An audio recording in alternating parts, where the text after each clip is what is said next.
Welcome to the 5th episode of the Preserving Freedom podcast.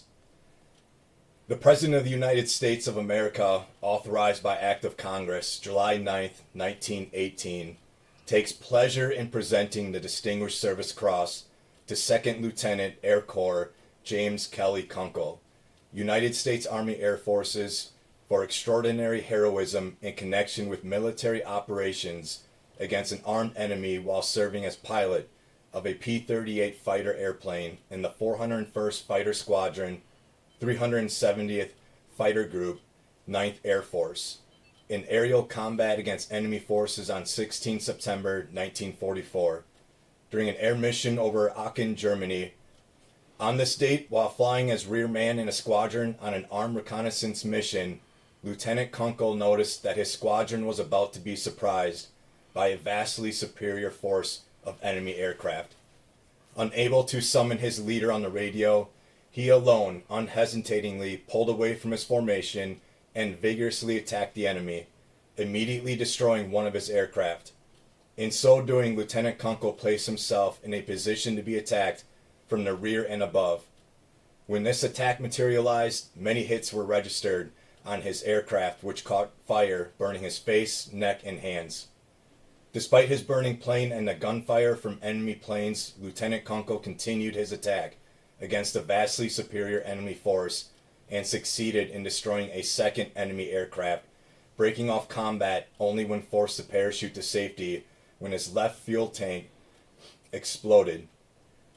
Second Lieutenant Kunkle's unquestionable valor in aerial combat is in keeping with the highest traditions of the military service and reflects great credit upon himself, the 9th Air Force, and the United States Army Air Forces.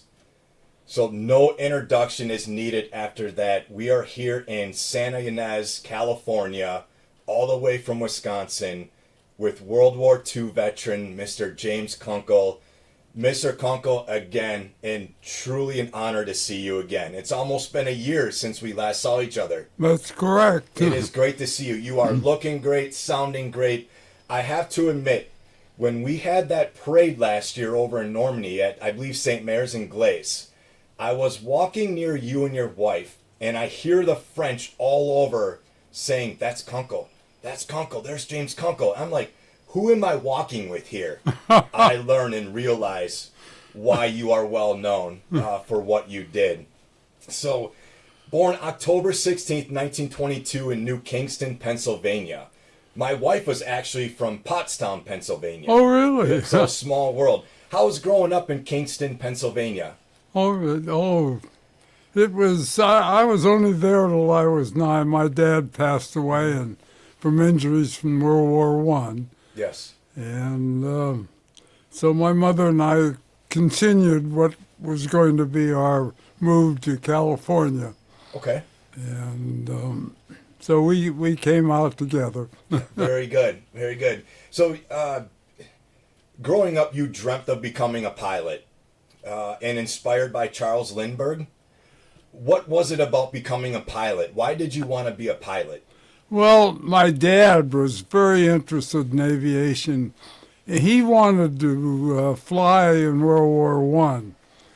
Unfortunately, he was injured badly in a training accident, and so he didn't have the opportunity, and his health was not real good after the war. Mm-hmm.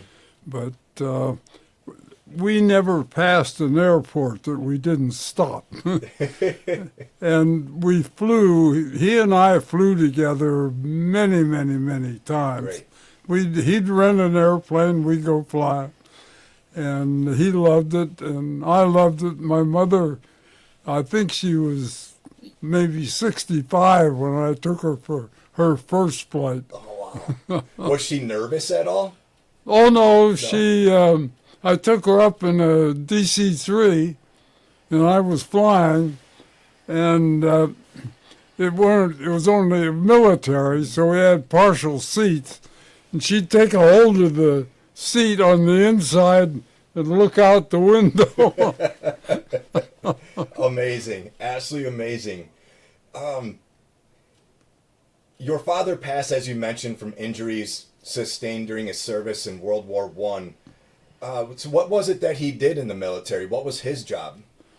Well, he was he had applied for aviation, the Signal Corps, and so he continued with that. He actually became an insurance expert with the military. Oh wow, okay. You know, you're now an insurance expert. So that's where they kept him on active duty Okay. until he was completely relieved from the hospitals. Okay. You and your mom moved to West Hollywood, California, where she had never driven before but took a few lessons. She ended up buying a Chevy and headed west on Route 66, which I believe was still being constructed at that time. So, be honest, how was your mom's driving, having very few lessons? Well, we made it, and it was construction a lot of the way. And my memories of it is my mother prayed the whole way to California, and I pushed. We came out in the spring when there was lots of rain, so construction, I was out shoving on that Chevy. Wow. I can't imagine that. Can't imagine. You mentioned about your mom, she was a pistol. Yes, she was. Yeah. Nothing slowed her up. That's incredible. And she supported me all the way. And I have many, many fond memories. I bet. Yeah, So I bet. No. she lived to be 102. Oh, wow. So it's genetic that you guys get to live a long, happy life. Yeah. And I hope and wish many, many more years for you. I truly do. So you attended and graduated from Beverly Hills High School, graduated in 1940. So I remember a picture of you, I believe it's with your P-38. Now I'm going to give you a compliment here, Mr. Kunkle, all right? Were you prom king every year in high school? Were you prom king every year in high school? No. You were a good-looking man. Yeah, no. You were a good-looking man.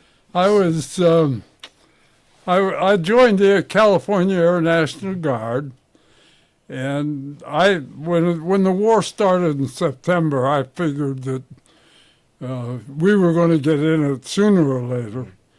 So I thought, well, I'll get a little experience. So I finished up my senior year at Beverly, and I missed my almost all the ceremonies. I was out doing aviation. Yeah. How did Mom feel about you being in the military? She, like I say, she supported me. Yeah. I went. I got a job at North American Aviation through my contacts with the National Guard, and so I spent the summer of 1941, and we built the first 10 P-51s at North American at that time. Okay. So I got to work on all those, and I was going to school, and so it was a busy time. I bet. Yeah, I bet. And at the end of summer, North American did not have the third shift, the graveyard shift. Okay. Lockheed did. So I went out and got a job with Lockheed on the P-38s. Oh, wow. And that's the airplane I wanted to fly in combat. Yeah. The Mustang was a low-altitude airplane in those days. Okay.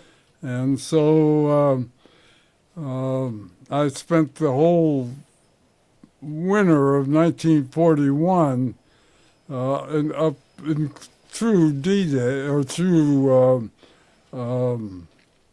the Pearl Harbor affair, and at Lockheed.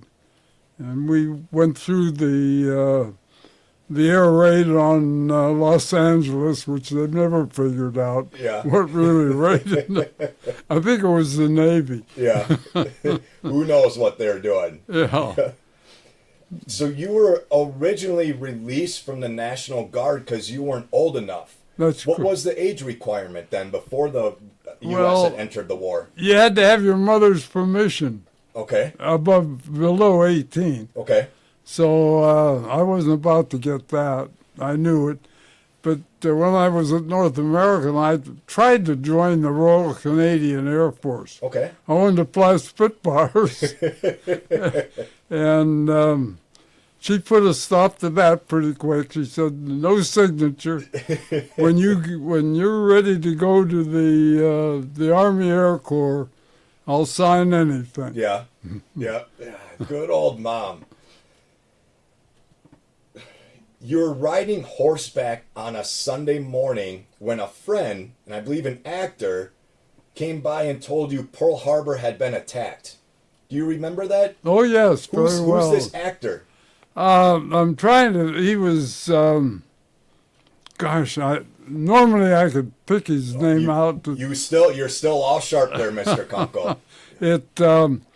He was quite well known as a singer. He sang Western songs and so forth. And it may come to me during this conversation. All right. If you remember it, go ahead and just shout it out. Yeah. Go ahead and shout it out.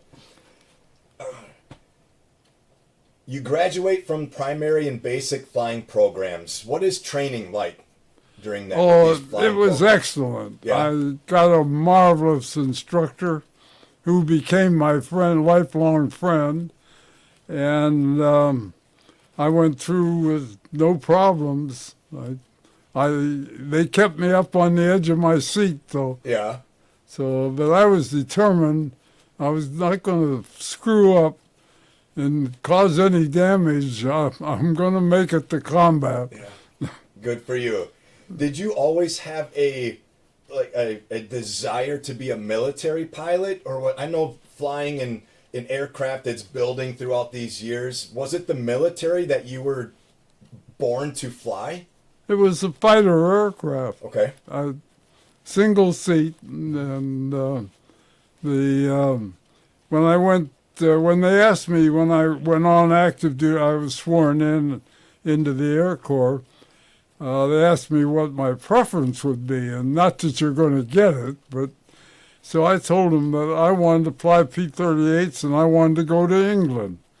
And both of them worked out. Wow, you got it. Yeah, that doesn't happen very often. No, it doesn't. You get what you ask for. So as you mentioned, you're selected for advanced flight training in a P-38, the aircraft of your choice. You stated every boy in the late 1930s wanted to be a P-30 Lightning pilot. P-38 Lightning pilot, excuse me. So what else was it about the P-38 that you wanted that plane? Performance. First 400-mile-an-hour airplane. Wow. And it was designed to intercept bombers. And, of course, then it did everything. When we actually took it into combat, why, it could do any job that was assigned to it. So it was a marvelous airplane. Kelly Johnson was a genius and proved it later. Yeah. And so there was just a lot of heritage that came out of that very small plant out in Burbank. Wow. Wow. You're shipped to Andover, England in May of 1944. You're part of the 401st Fighter Squadron, 370th Fighter Group, equipped with P-38 J5s, 10s, and 15s. What are the difference between those three aircraft? After the 10, they were unpainted. Oh, okay. That's about the difference. Okay. The little notches here and there that they made minor changes on. And my group, the 370th group, was actually a P-47 group. the Thunderbolt. Oh, wow. And so they went to England as a Thunderbolt group and were equipped, and they had the opportunity to switch to the Mustang, or to the Lightning, and we were the first group to carry napalm in combat. And so they were using the 165 gallon drop tanks for the napalm tanks. And so the 38 was the only one that could carry that. Mustang couldn't, Yeah. and neither could the Thunderbolt at that time. Wow. And so we flew the first napalm missions. Mm-hmm. Wow. I believe on the P-38, on the props, they spin in opposite directions. Yes. Which you have to be very careful for takeoff, right? You Well, have to be very. Go ahead. Why do you have to be careful during takeoff? When the very first P-38 was up there, we don't have a good picture of the very first P-38. Mm-hmm. Lockheed didn't take any. I guess they didn't have a camera. But anyway, they turned in. Okay. And Kelly Johnson determined from the airflow of the tests that it was slowing the airplane down. So they switched the engines. And the next we got a contract for 13 what they called Yippies, YP-38s, and they switched the engines, and the performance went up. Really? But each engine was now a critical engine due to the P factor in the propeller, and which affects all the aerodynamic conditions on the aircraft itself. So we had some accidents, but we had a lot of we had a lot of hot pilots. So, I bet. Yeah. Man, wow. How cold does it get on high altitude missions? The 38 was extremely cold. The heat comes off your engines in those days, and the 38, you had your 450s and a 20 millimeter right in front of you, which was just ideal. It just couldn't be any better. And but it also let all that cold air in. Okay. So half your heat went into the gun bays for the guns. The other half took what was ever left over. You got in the cockpit. So you go up, it was 60 below zero over England at altitude. And so we had our problems with that. They had modified the 38 for the South Pacific, which had an entirely different problem. Yeah. And the 38 did wonderfully well down in the Pacific. We had some problems with it in England due to the type of fuel the British were supplying us. Okay. And what they were doing with the fuel after we delivered it to England. So, but we overcame it, and I never had any real problems with what became big problems with the 38. Yeah. So I lucked out. Wow. After flying missions from Andover, your unit was moved to France in July of 1944 to the first airstrip that was completed inland after the invasion. Operating from, is it the A3 or A1 in Cardenville? Uh-huh. What, A3? A1. A1 Okay.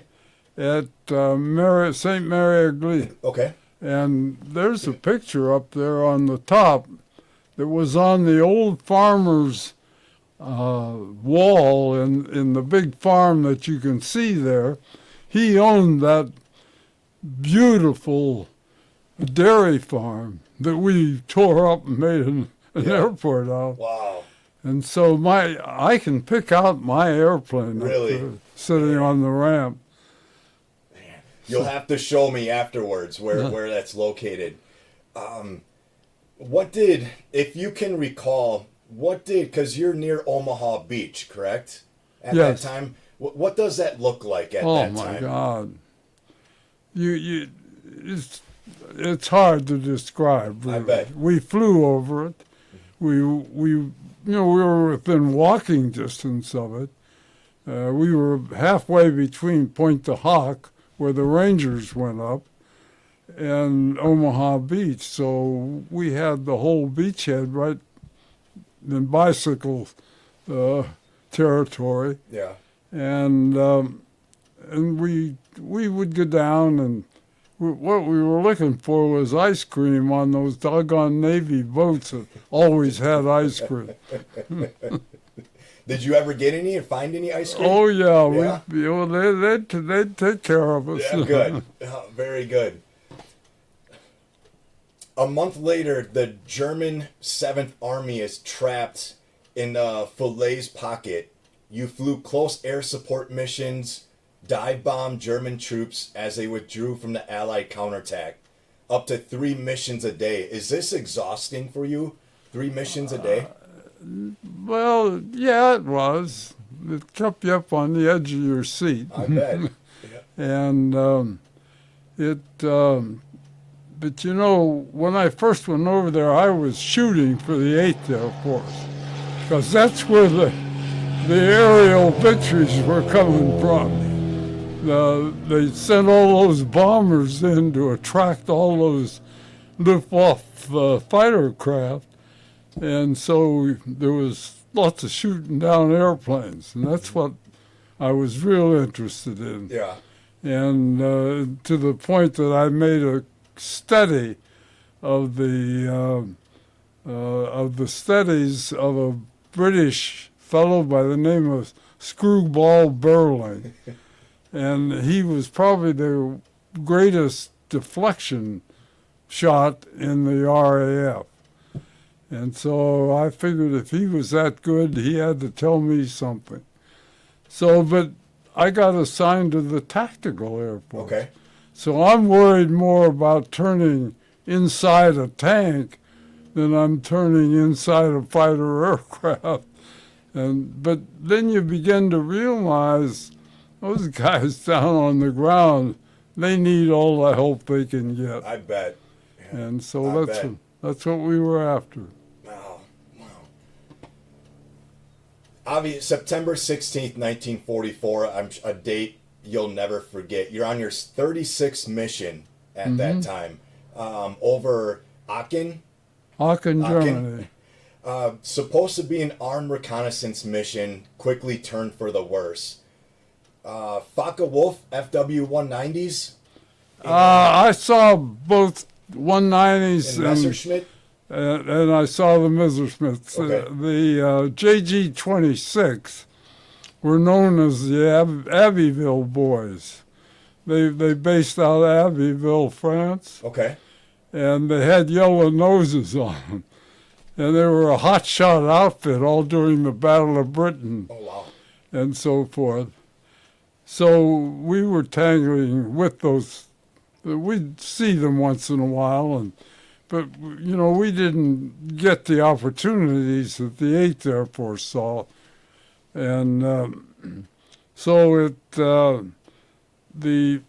in early August, the Luftwaffe made some changes. They were being beat up pretty bad by fighter bombers, particularly the P-47s, which were operating right down close-in air support. And we did more armed reconnaissance. We had a lot more fuel and range than the 47, so we could go deeper. So we were after the transport and anything that moved, and airfields and, you know, hot target areas. Okay. And so the Luftwaffe, having the problem of protecting their own troops, they've made a change, and they started in August, and we get a day where it was clear with puffy clouds, and they would vector the Luftwaffe in and bring them in on our tail, because we're operating over Germany. And so we had some real bad experiences. We had one of the P-38 groups, 474th, if I remember correctly, lost half a squadron. One passed through with about 20 or 30 aircraft, FW-190s mainly, some 109s, and they lost 8 guys. Wow. One of our squadrons, the 402nd, lost 4 guys, same way. So we decided we're going to put somebody in the back with experience. Normally, on a normal mission, the greenest guy in the squadron flies the back end, because that's not where the action was, but they changed that. And so I drew the duty I drew it once in August, and sure enough, we're dodging the clouds and trying to look for our target. Remember, we had no navigational equipment whatsoever on board. We were given our chart locations. We had to find our targets visually, and so you're looking down. You're not watching your tail, and so this had to change. And so in August, I had my first experience. I saw we were approaching the target area, and I saw 2 round noses flat on the wing, FW-190, and they were coming in on us. And about that same time, we get a call that they're attacking our squadron to the front. And so I tangled with those 2, and I've never seen an airplane roll as quickly. And I mean, it was more of a snap roll than that 190. He rolled 180 degrees, and I'm probably doing 20 degrees. So I got some shots in, but nothing that did much damage. But they never hit, at least those 2 didn't hit the squadron. So then in September, here they come. And that ended up into what the Navy nowadays calls a fur ball. I mean, it was lots of action. I saw the citation. I suppose it's true, but I would have a hard time swearing to it. All I saw was a whole bunch of airplanes, a whole bunch of targets. I knew I was by myself the minute I got hit from behind and set on fire. And so you're on your own, you do your best. And you did absolute best. Well, I survived. Yeah. So there is, I believe, so you're in the back and you call a break. What does call a break mean over the radio? We're in formation, finger formation like that. Okay. Flight leader, wingman, element leader, wingman. So I'm back, either element leader or wingman back. And so whoever sees the enemy first leads the attack. Because if you take your eyes off them, you'll lose them. Because usually, I mean, we're all pretty healthy, and we could see them from a distance, and you identify them coming in, and they're little specks. So you don't want to take your eyes off them. And so you call the break. You call your squadron identification and your position, and you make your break. Now you're leading the attack. Okay. Supposedly, when you call a break, everybody goes. But for some reason, 2 times they didn't go. And I had both of them. So I called the break and led it into the attack. I knew that they didn't follow me the first time. I was highly suspicious the second time that they weren't behind me. So then it became, as I say, a fur ball, and I was worried about, we had 400 rounds of 50, which is about 25 seconds. Wow. And 130 rounds of 20 millimeter, which is again about 25 seconds. So I'm worried about all these targets I'm shooting at and how much ammunition I have. And so that was probably my biggest concern. Mm-hmm. So the second time, you can't get through. They end up hitting both your main and reserve fuel tanks. Is that correct? Yeah, the main and reserve were on both sides of the cockpit, like you see up there on the center section between the engine and the nacelle.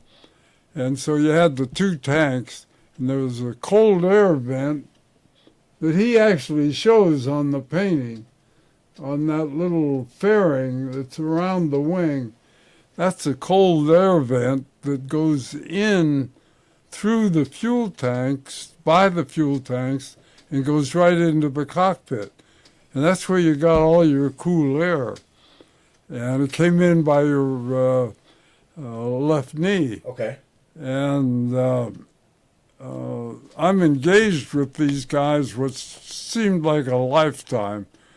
The infantry later, which we covered, I got most of the story that I know from the infantry. They said that they estimated 20 FWs, maybe a few 109s, and they told me that the fight lasted about 6 minutes, which was quite a long time for a fight like that. And I think probably the German, the Luftwaffe pilots they covered the whole scale. They had the real experts. Guys have been flying all the military career down to guys that were just out of training. So I would guess, from the way it seemed in the air, that the youngsters are getting in the way of the experts. But that was their problem. So you continue to engage, firing at several, 2 confirmed that were shot down. You're unsure still if you climbed out, if you ejected out of your P-38. You're still not sure how you got out of there. But I believe the clouds, they were about at 4,000 feet elevation. Yes. Okay. And you pulled the ripcord when the ground looked close. So German soldiers, because you didn't really know where you were going to land, correct? I thought actually we had passed over Aachen. Okay. And we had our other 2 squadrons were dive bombing and strafing the reinforcements coming into Aachen. This is in September, and we didn't get Aachen until October. Wow. So there was quite a time period in there. The Germans were violently protecting their very first German city to be attacked. And so they spent a lot of resources trying to hold Aachen. And I guess that's why the Luftwaffe was in on us. But again, it was pretty typical of all the way across France. We had the same situation usually. Unbelievable. So you think you're behind enemy lines, and you retrieve your 45 caliber pistol from your shoulder holster, but you struggle to charge it. Why'd you struggle to charge your 45? My hands were burned. I didn't know it. Didn't know your hands are burned, and it seemed to be dark outside. You didn't know how long you were there. It wasn't getting dark out. What was happening with your eyes? My eyes were swelling shut from all the burns. I must have gone out through the flash burn of that tank exploding. And I lost my helmet, my goggles, oxygen mask. So when I came down, I didn't have any of that on. So I knew I lost it when I left there, because you had to detach them. And we didn't have ejection seats or anything. You had to get out on your own. So I may have rolled inverted. I don't know if I did or not. I don't know if I made it or not. But a good way to get out was to roll inverted and kick it. And so give you a jolt out of the seat. But, I knew all that, but whether I did it or not, I have no idea. Unbelievable. You see a group of soldiers readying yourself for battle, but you recognize something on their helmet. What's on their helmet? Netting. Netting. That's how you determine it was American. Our guys had, and we had that unusual shaped helmet, not like the German helmet, the old coal scuttle. But so I knew that I threw my hands up and got rid of that damn 45. I didn't want them thinking I was going to take them on. Yeah.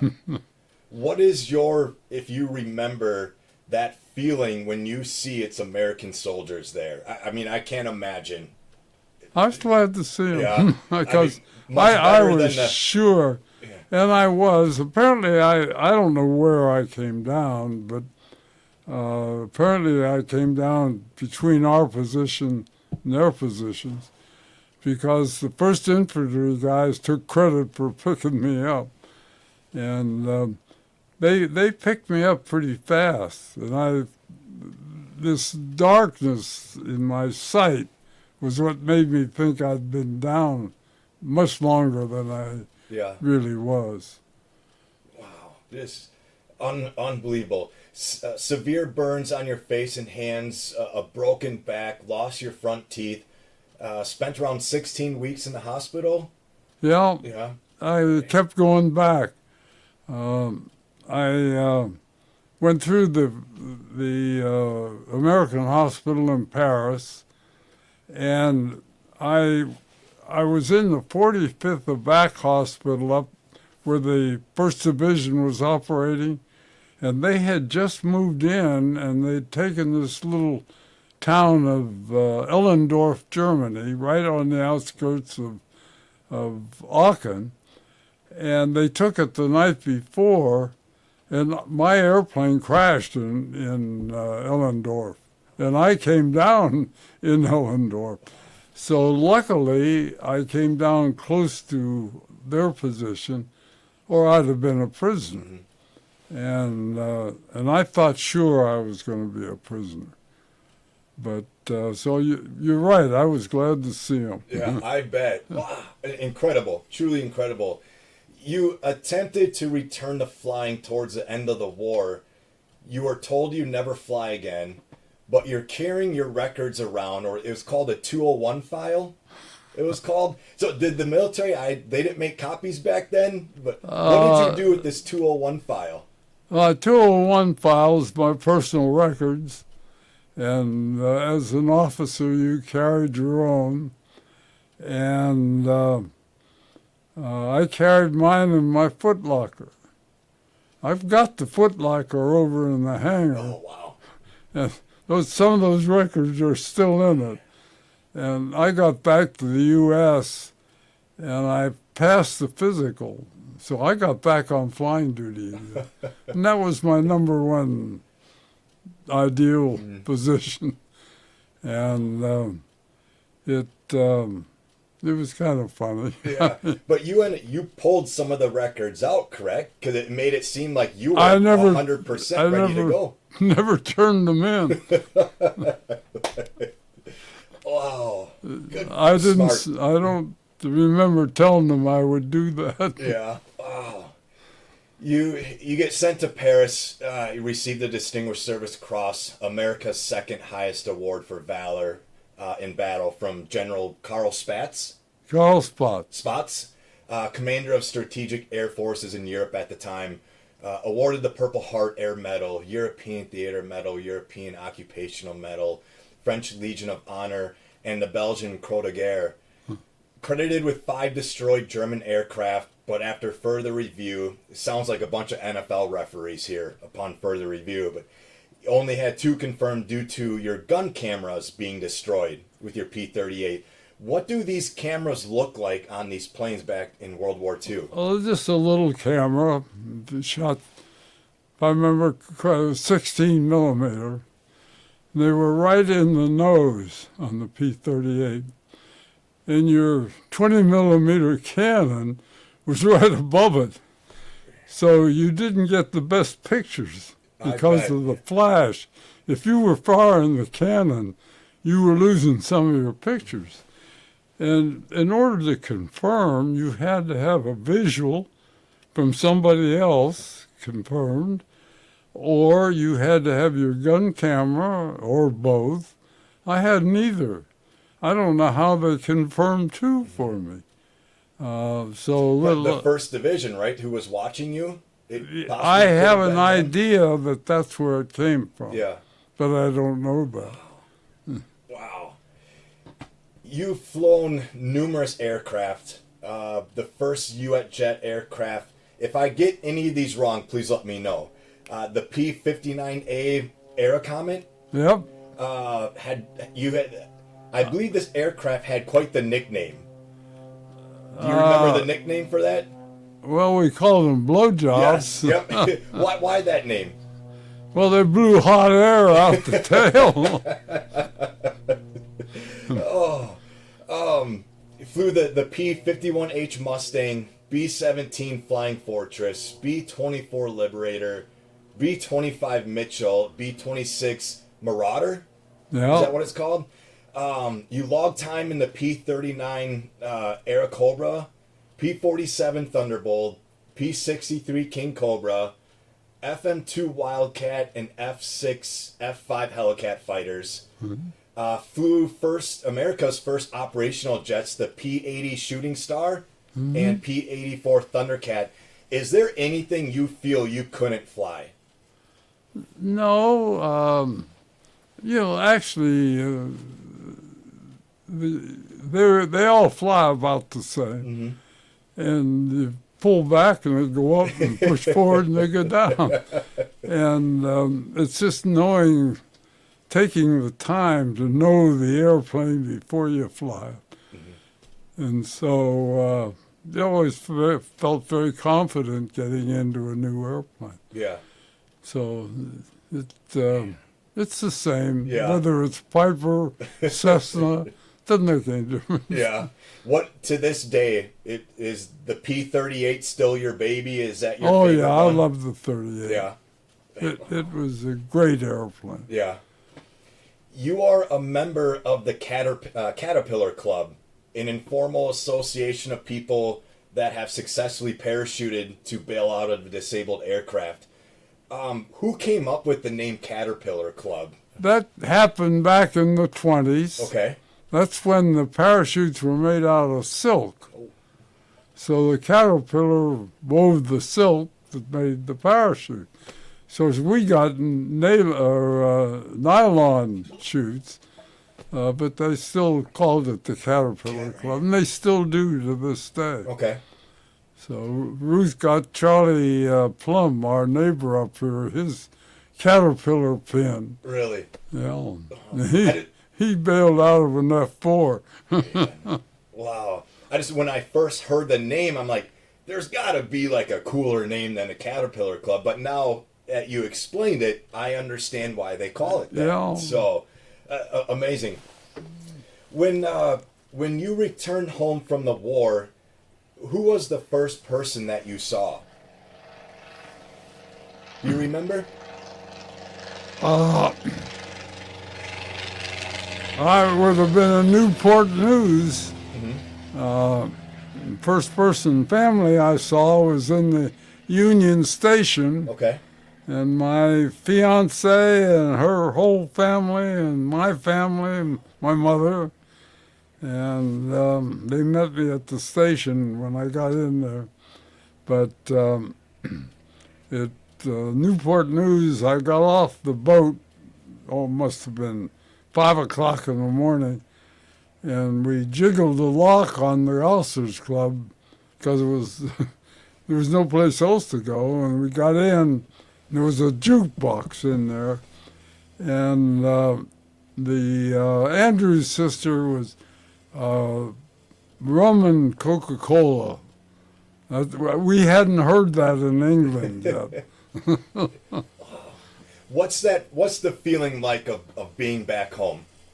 It was great. Mm-hmm. You know, you're back on the U.S. and looking for what's going to be your next assignment, and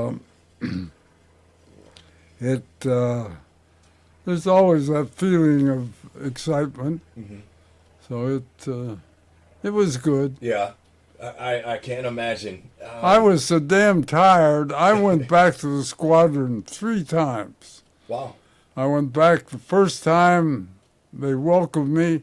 They had a brand new P-38 that just came in from the modification center in Ireland. It had all the latest. It had the full aileron boosted control, hydraulic boosted. I could roll with a 190 with no problem. Yeah. And it had dive flaps so you could roll over at 20,000 and come straight down and not worry about going into compressibility, and had everything. And brand spanking new. Yeah. They hadn't even painted it yet. So it was going to be my airplane. And 2 days later, the doc took me to the hospital in Florence, Belgium, and I ended up in a cast and back to the hospital. They didn't know I had a broken back. Man. So then I went back again and on New Year's Day. And same thing. I ended up back again. The third time back, they said, you have been ordered down to General Spatz's headquarters to receive a decoration, and I think they told me the decoration distinguished. I didn't know what a Distinguished Service Cross was. Mm-hmm. So I went down and got it. Incredible. After the military, you went into the paper business, I believe, as vice president of Paper Products Inc. in L.A. Yes. Then went into home construction, developed a subdivision in the Hollywood Hills area. Going from a P-38 during World War II to paper products, and no disrespect, were you ever bored?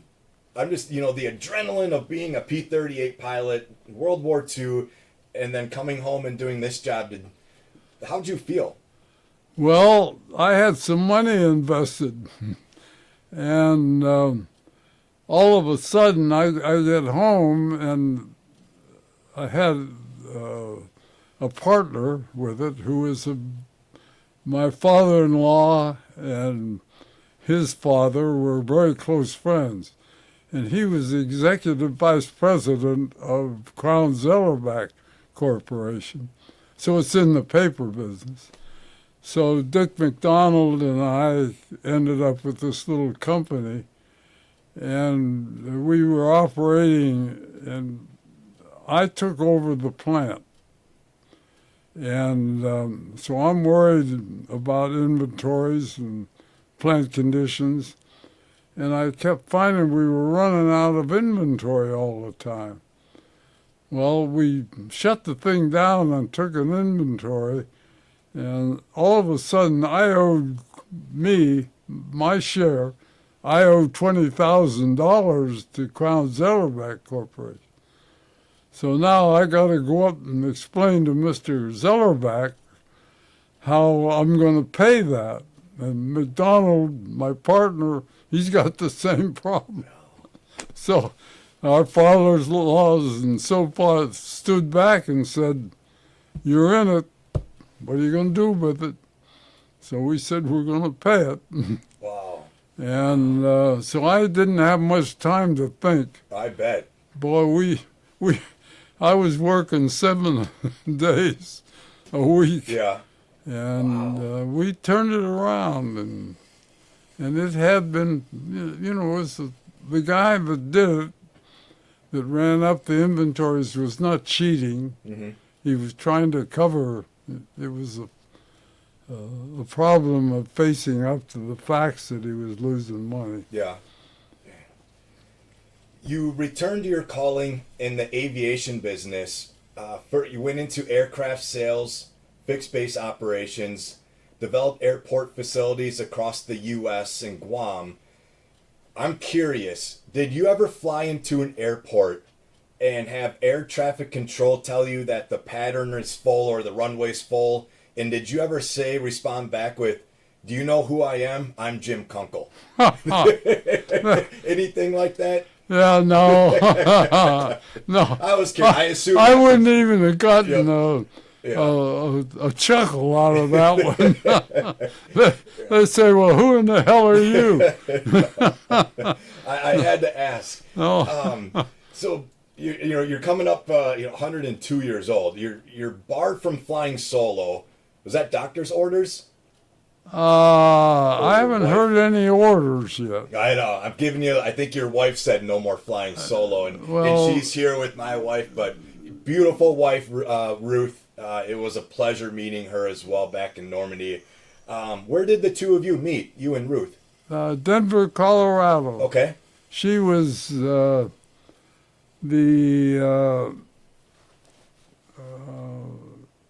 right-hand person for the director of aviation on the big airport that was developed right next to Denver International. Okay. There's 2 airports there. Front Range was going to be all cargo.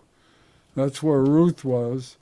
And then Denver, the new Denver airport, of course, was all passenger, and belly freight, which was usually transferred. And I had just finished the air cargo buildings at Dulles in Washington, and we had Lufthansa, we had Air France, we had everybody that would be going to Denver. And it got to be a big political thing, and it ended up just blowing up, which was a terrible mistake. I mean, they had I-70 freeway at the bottom of the property. They had the railroad right there. They had they had the airfield half finished with long runways.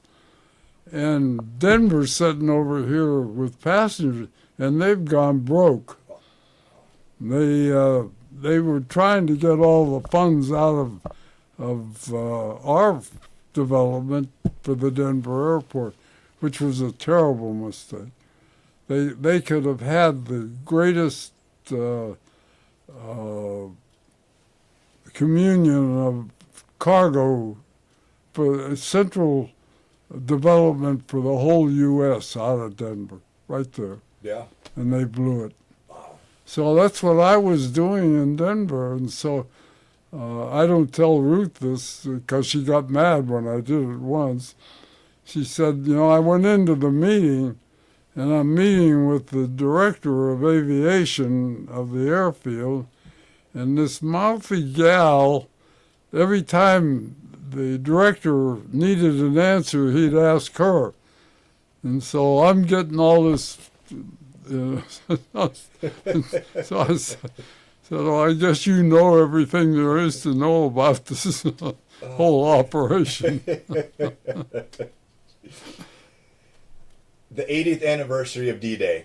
I know that you've been over to Normandy quite a bit. Again, that's where I had the pleasure of meeting you and your wife, the other 64 World War II vets, 2 Rosie the Riveters and Holocaust survivor last year, with American Airlines put on, and the great medical crew, all volunteers from Old Glory Honor Flight from Northeast Wisconsin.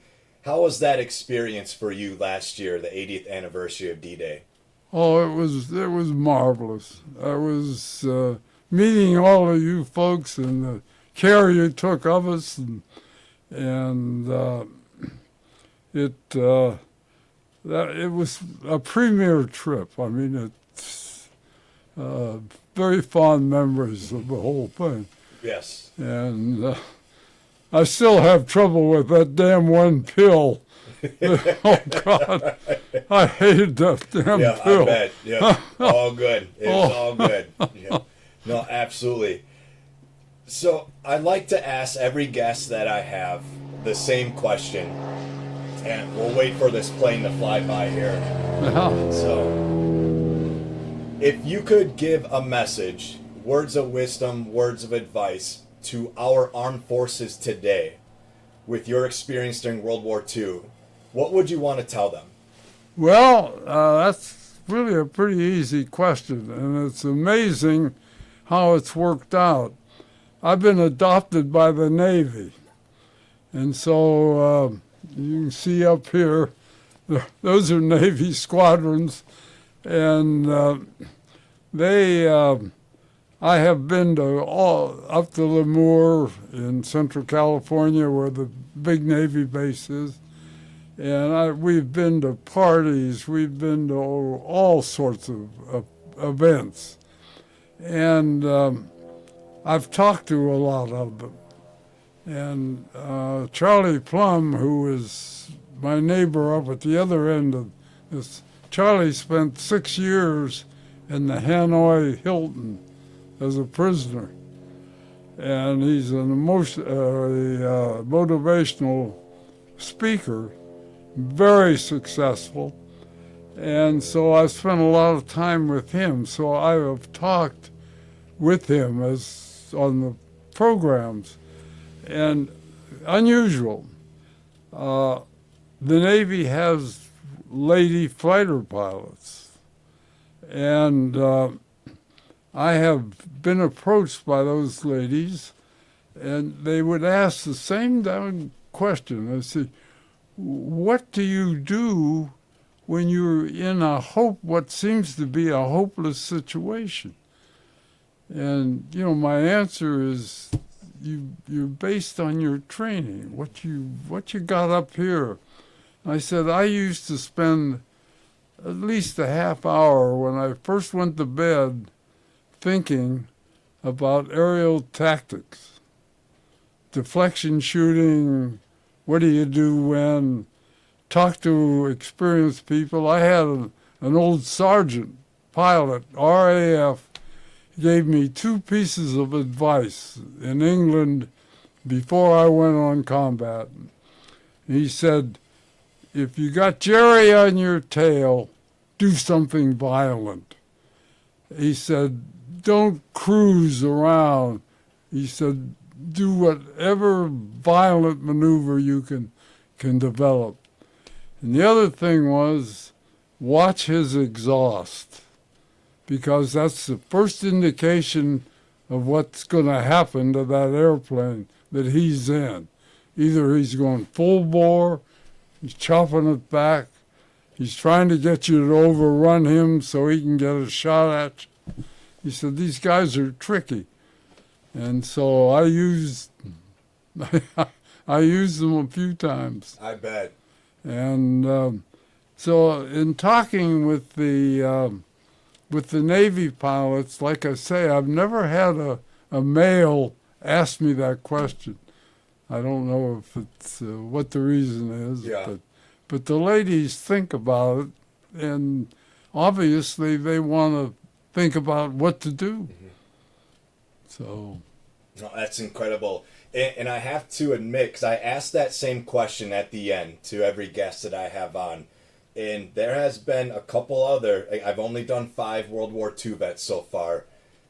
A couple have said the exact same thing, relying on the training. They have said the same thing, and I appreciate that. So as we come to the end of this episode, I want to take a moment, not just as the host of this Preserving Freedom podcast, but as a human being, to say thank you. Thank you, Mr. Kunkle, who faced unimaginable situations, who was shot down in service during World War II, and who still stands as a living testament to courage, resilience, and sacrifice. It's because of heroes like you that we get to enjoy the freedoms we often take for granted. I want to thank you for your service, your bravery, and your legacy. The freedom we enjoy today was not earned, was not given, it was earned. Earned by people like you, Mr. Kunkle, who put everything on the line, not knowing if they'd ever come home. We can never fully repay you for the kind of bravery, but we can honor it by remembering, by listening, by sharing your stories, and by saying from the bottom of my heart, thank you for your service. Thank you for your story. Thank you for my freedom. And thank you for reminding us what true heroism looks like. I salute you. Thank you, Mr. Kunkle, for sharing your story here on the Preserving Freedom podcast. well, I thank you very, very much for that. I cherish the words. It was the Great Crusade, I guess. Eisenhower determined that, and